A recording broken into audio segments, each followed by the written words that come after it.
You can design a swimming pool for your home with DreamPlan. Go to the Exterior tab and click on Pools. Before drawing your pool, enter the properties in the panel on the left. Select a depth, wall color, wall style, bottom color, bottom style, coping width, coping height, coping color, coping style, and water elevation. After you have selected your properties, draw the outline of your pool. Use the pegs to round an edge. If you want to change any of the properties, press the spacebar to switch to Select mode. Then click on your pool. Enter new values to make changes. If you want to edit the shape of the pool, click the spacebar to turn off Select mode.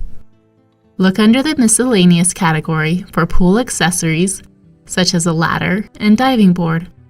Create a chase lounge chair by adding a patio chair, then decrease the height and increase the depth. Add your umbrella and you are ready for the summer sun. For more DreamPlan tutorials, visit the address shown on your screen.